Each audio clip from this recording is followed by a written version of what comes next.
আসসালামু আলাইকুম ভিউয়ার্স, আপনারা যারা দেশি মুরগির বাচ্চা পালন করেন বা দেশি মুরগি পালন করেন, আপনাদের কিছু প্রশ্ন। সেগুলো হচ্ছে মুরগির বাচ্চাকে কীভাবে দ্রুত বড় করা যায় এবং মুরগির বাচ্চাকে কীভাবে সুস্থ রাখা যায়। প্রিয় ভিউয়ার্স, বিশেষ করে ডিম থেকে ফুটে মুরগির বাচ্চাটা বের হওয়ার পরে আপনাদের কিন্তু সবচাইতে বেশি সমস্যায় থাকা লাগে মুরগির বাচ্চাগুলো কিছুদিন পর পর মারা যাওয়ার কারণে। আর কী কারণে মুরগির বাচ্চাগুলো কিছুদিন পর পর মারা যায় সেই বিষয়গুলো কিন্তু সহজে আমরা ধরতে পারি না। বিশেষ করে যেই কুচের বাচ্চাটা ডিম থেকে ফোটার পরে সুস্থ সবল বাচ্চাটা ঘোরাঘুরি করে সেই সুস্থ সবল বাচ্চাটা কিছুদিন পরেই কিন্তু মারা যায়। প্রিয় ভিউয়ার্স, আজকে আমি আপনাদেরকে খামারি জীবনের আলোকে আমি আমার নিজের অভিজ্ঞতা থেকে আপনাদেরকে এই বিষয়গুলো খুলে বলবো, যেন আপনারা মুরগির বাচ্চাগুলোকে সহজে সুস্থ রাখতে পারেন এবং অনেক দিন টিকিয়ে রাখতে পারেন। বাচ্চাগুলোকে যেন আপনি খুব দ্রুত গ্রোথে এবং বড় করে নিয়ে আসতে পারেন। মূল ভিডিওতে যাওয়ার আগে আপনাদের কাছে একটি আবেদন, যেহেতু আমার এই চ্যানেলটি একবারেই নতুন, ভিডিওতে ভিউ হচ্ছে না, আপনারা চাইলে আমার এই ভিডিওগুলো যদি আপনার কাছে ভালো লেগে থাকে তাহলে অবশ্যই চ্যানেলটিকে লাইক দিয়ে সাবস্ক্রাইব করতে ভুলবেন না। চলুন মূল আলোচনায় চলে যাই। ভিউয়ার্স, মুরগির বাচ্চা ডিম থেকে ফোটার পরে আপনারা প্রথমে যে কাজটি করবেন, ডিম থেকে ফোটার পরে বাচ্চাগুলোকে আপনারা লেবুর পানি খাওয়াবেন 12 থেকে 14 ঘন্টা পরে। আর যদি বাচ্চাগুলোকে লেবুর পানি না খাওয়াতে চান তাহলে বাজার থেকে আগে থেকে লাইসোভিট কিনে এনে বাসায় রেখে দিবেন। ডিম থেকে ফোটার পরে আপনারা 12 থেকে 14 ঘন্টা পরে লাইসোভিটের পানি দিবেন। আর আপনারা যদি মুরগির বাচ্চাকে লাইসোভিটের পানি অথবা লেবুর পানি নাও দেন তাহলে নর্মাল ফ্রেশ যে পানিটা ওই পানিটা আপনি দিবেন। এতে করে মুরগির বাচ্চা ডিম থেকে ফোটার পরে প্রথম খাবারের আইটেমটা মুরগির বাচ্চাটা পেল এবং খাবার হিসাবে আপনারা বাজার থেকে রেডি ফিডগুলো কিনে খাওয়াবেন। কেউ যদি রেডি ফিড কিনে না আনতে পারেন, এক্ষেত্রে আপনারা মুরগির বাচ্চাগুলোকে যেই চাউলগুলো খাওয়ান সেই চাউলগুলো খাওয়ানো কিন্তু উচিত নয়। আপনারা চাউলগুলোকে খুদ বানিয়ে খাওয়াবেন। চাউলগুলোকে খুদ বানানোর যেই উপায় সেটি হচ্ছে চাউলগুলোকে ভিজিয়ে রাখবেন, তারপর চাউলগুলোর সাথে আদা, রসুন এবং কাঁচা হলুদ বেটে চাউলের মধ্যে দিয়ে রাখবেন এবং সেগুলো রাত্রেবেলা ভিজিয়ে দিবেন। সকালবেলা উঠে সেই চাউলগুলোকে শুকাবেন। রোদের ভিতরে 2-3 বার শুকানোর পরে সেই চাউলগুলো ফুটে খুদ হয়ে যায়। তখন এই খুদগুলো মুরগির বাচ্চাকে খাওয়ালে মুরগির বাচ্চার কোনো ধরনের সমস্যা হবে না। এখন চাউল খাওয়ালে মুরগির বাচ্চার কী সমস্যা হয় আমরা সকলেই জানি। চাউলের ভিতরে আর্সেনিক থাকে, আর সেই আর্সেনিকের কারণে মুরগির পেটে সমস্যা হয় এবং মুরগির পাগুলো চিকন হয়ে যায়, মুরগির গ্রোথ ভালো হয় না, দ্রুত ওজনে আসে না। এক্ষেত্রে আপনি ছোট থাকতে এই খুদগুলো খাওয়াতে পারেন। আর সবচাইতে উত্তম পন্থা হচ্ছে মুরগির বাচ্চার যেহেতু পিচ্ছি বয়সে মুরগির বাচ্চার শরীরে রোগ প্রতিরোধ ক্ষমতা বাড়ানো লাগে এবং গ্রোথের স্পিডটা বাড়ানো লাগে, বিভিন্ন কারণে মুরগির বাচ্চাকে আপনি তখন রেডি ফিডগুলো খাওয়ানো উচিত। সব কিছু মিলিয়ে, কারণ রেডি ফিডের ভিতরে মুরগির বাচ্চার শরীরের যেই সকল উপাদানগুলো প্রয়োজন সকল উপাদান দেওয়া থাকে।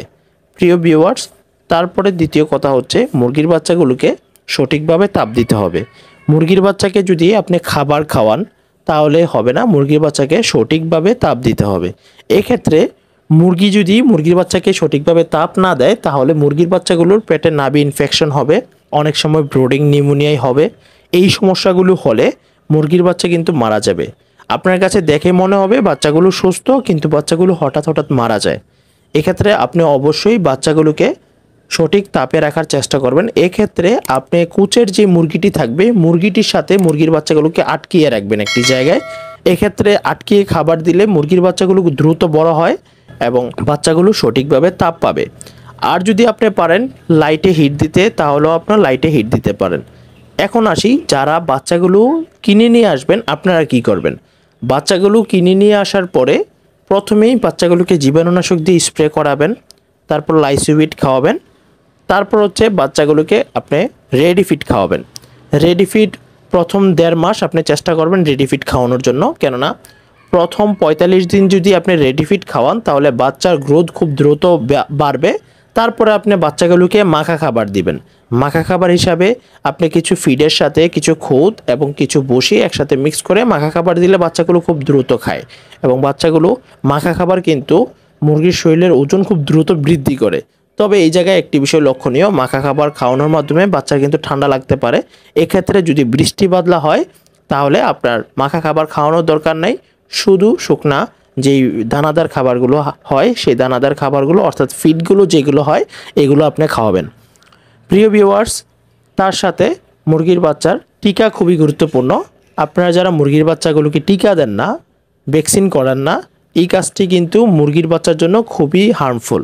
এই ক্ষেত্রে আপনারা যদি গ্রামে যারা কিছু মুরগির বাচ্চা পালন করেন, আপনাদের প্রশ্ন হচ্ছে আমাদের যেই 10-15টি মুরগির বাচ্চা আছে এইগুলোর জন্য তো আমরা টিকা পাই না, কারণ ভেটেরিনারি দোকানে 300 ডোজের নিচে টিকা পাওয়া যায় না। তাছাড়া আপনার প্রাণী সম্পদ হসপিটালে গেলে অনেক সময় টিকা পাওয়া যায় না। এক্ষেত্রে আপনি কি করবেন? যদি আপনি টিকা না পান তাহলে প্রাকৃতিকভাবে মুরগির বাচ্চার শরীরের রোগ প্রতিরোধ ক্ষমতা বাড়ানোর জন্য আপনার কাজ করতে হবে। কেননা মুরগির বাচ্চাকে আমরা যে টিকাগুলো দিয়ে থাকি সেই টিকাগুলোর ভিতরে একটা অ্যান্টিবডি থাকে। এই অ্যান্টিবডিগুলো মুরগির শরীরে গিয়ে ঢুকে তারপর রোগ প্রতিরোধ ক্ষমতা বাড়িয়ে তোলে এবং মুরগির শরীরকে ইমিউনিটি সিস্টেমটা অ্যাক্টিভ করে ফেলে। ইমিউনিটি সিস্টেম অ্যাক্টিভ করলে মুরগির শরীরে নতুন কোনো ভাইরাস যখন আক্রমণ করে তখন মুরগির শরীরে সেই ইমিউনিটি সিস্টেমটা অ্যাক্টিভ থাকার কারণে ওই ভাইরাসটা মুরগিকে কিছু করতে পারে না। তার মানে বোঝা গেল মুরগির শরীরে রোগ প্রতিরোধ ক্ষমতা অনেক ভালো থাকার কারণে নতুন কোনো ভাইরাস মুরগির শরীরে এসে বাসা বাঁধতে পারে না। এক্ষেত্রে আপনি যে কাজটি করতে পারেন, মুরগির শরীরে রোগ প্রতিরোধ ক্ষমতা বাড়ানোর জন্য মুরগির বাচ্চা যখন ডিম থেকে ফুটে বের হবে, বের হওয়ার 3 থেকে 5 দিন পরে আপনি আদা এবং রসুন এবং লেবু প্রত্যেক দিন একবেলা করে বেটে রস বের করে পানির সাথে দিয়ে দিয়ে খাওয়াতে পারেন। এতে করে মুরগির শরীরে বিশেষ করে আদা, রসুন এবং লেবু মুরগির শরীরের জন্য খুবই উপকারী একটি উপাদান। আদা আর রসুন হচ্ছে মুরগির শরীরে অ্যান্টিঅক্সিডেন্ট হিসেবে কাজ করে।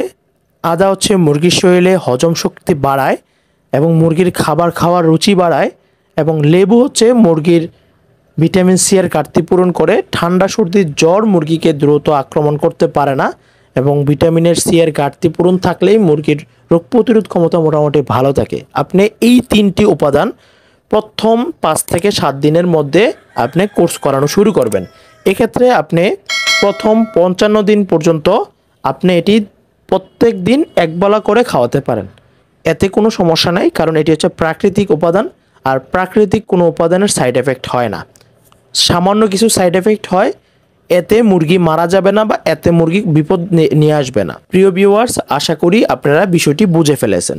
তারপরে হচ্ছে যারা বাসায় খাঁচার মধ্যে মুরগি পালন করতেছেন, আপনার মুরগিগুলো সবগুলো সুস্থ আছে, খাবার ঠিকমতো খাচ্ছে, কোনো ধরনের সমস্যা নাই, শুধুমাত্র ওজনের সমস্যা, ওজন বাড়তেছে না, খাবার ঠিকমতো খাচ্ছে কিন্তু বয়স অনুপাতে ওজন বাড়ছে না। আপনি এই ক্ষেত্রে যদি এক্সট্রাভাবে আপনি কোনো গ্রোথ প্রমোটার খাওয়াতে চান তাহলে এক্সট্রাভাবে বাজার থেকে একটি গ্রোথ প্রমোটার এনে খাওয়াতে পারেন। বাজারে গিয়ে বললে হবে যে আমার মুরগির ওজন বৃদ্ধির জন্য একটা গ্রোথ প্রমোটার দেন, তাহলে মুরগির গ্রোথ প্রমোটার দিবে। এতে করে মুরগির দ্রুত ওজনটা বৃদ্ধি পাবে। গ্রোথ প্রমোটার হিসাবে আপনার প্রোটিমিন আছে, অ্যামাইনো আছে, আপনি যে কোনো ওষুধ ব্যবহার করতে পারেন। আমি জেনেটিক্যালিভাবে বলে দিলাম, আপনি গ্রোথ প্রমোটার গিয়ে বললেই হবে, গ্রোথ প্রমোটারের কথা বললে গ্রোথ প্রমোটার দিবে। আর যদি আপনি গ্রোথ প্রমোটার না পান, প্রাকৃতিকভাবে যদি আপনি ওজনটা বাড়াতে চান, সেক্ষেত্রে আপনি পেঁপে কচি পাতার যে রসটা, সেই রসটা আপনি খাওয়াবেন। আপনি পেঁপে কচি পাতার রস কিন্তু খুবই তেতো, এতে করে মুরগি কিন্তু প্রথম দিকে খাইতে চায় না। সেক্ষেত্রে আপনি ধরে ধরে কিছুদিন খাওয়াই দেওয়া লাগে। আপনি চাইলে সেই রসের সাথে একটু হালকা চিনি দিয়ে দিতে পারেন, যেন মুরগির বাচ্চাগুলো খায়। বড় মুরগির ক্ষেত্রে কোনো সমস্যা নাই, বড় মুরগি এগুলো খেতে পারে। তবে ছোট বাচ্চাকে যখন আপনি পেঁপে কচি পাতার রসটা খাওয়াবেন, এতে করে মুরগির ওয়েট গেইন হবে, দ্রুত ওজন বৃদ্ধি পাবে এবং মুরগির পেটে যে কোনো ধরনের সমস্যাগুলো কেটে যাবে, পায়খানাজনিত সমস্যাগুলো কেটে যাবে। প্রিয় ভিউয়ার্স, আশা করি আপনারা এই ভিডিওর মাধ্যমে মুরগি কিভাবে লালন পালন করা উচিত, মুরগির বাচ্চাকে কিভাবে দ্রুত বড় করা উচিত এবং মুরগির বাচ্চাকে কিভাবে সুস্থ রাখা উচিত সেই বিষয়গুলো আপনারা বুঝতে পেরেছেন। আর ভিডিওর মধ্যে যদি কোনো কিছু ভুল ত্রুটি হয়ে থাকে অবশ্যই ক্ষমা সুন্দর দৃষ্টিতে দেখবেন এবং আমাকে অবশ্যই পরামর্শ দিবেন। আর ভিডিওটি সম্পর্কে কোনো কিছু বলার থাকলে আমাকে কমেন্ট বক্সে জানাবেন। অবশ্যই চ্যানেলটিকে সাবস্ক্রাইব করে পরবর্তীতে ভালো ভালো ভিডিও বানাতে আমাকে উৎসাহ দেবেন। সেই পর্যন্ত সকলে ভালো থাকবেন, সুস্থ থাকবেন। আল্লাহ হাফেজ।